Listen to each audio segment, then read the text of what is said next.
केरवा के पतावा पे नेवता पे ठवनी नेवता करी ना शिवकार जी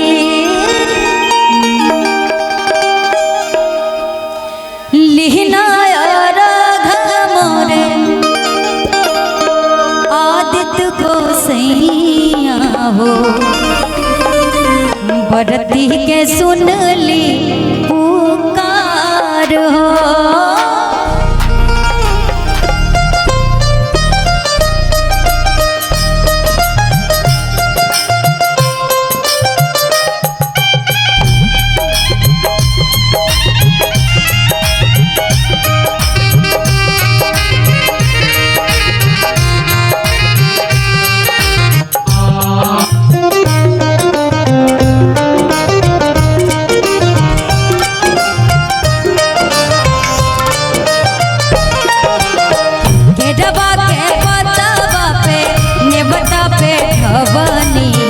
नेवता करी ना शिवकार जी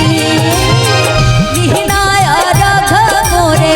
आदित्य गोसैया हो भरती के सुन ली पुकार हो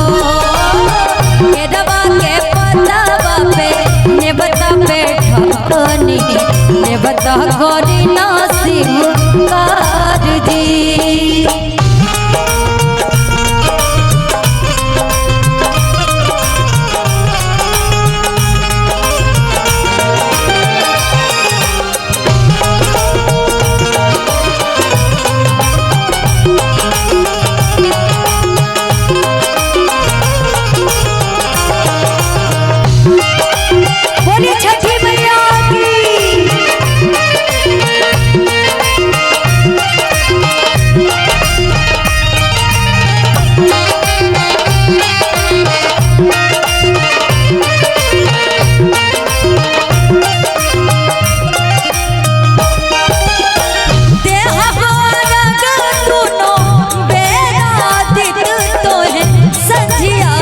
जीरे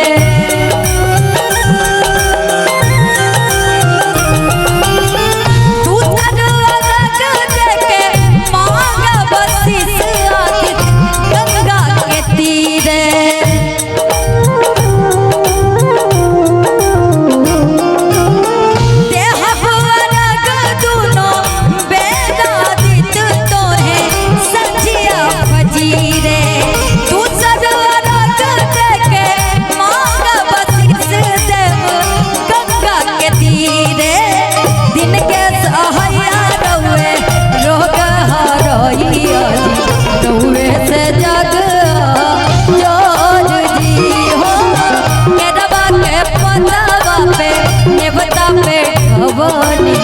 नेवता करी ना शिवकार जी।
चलेला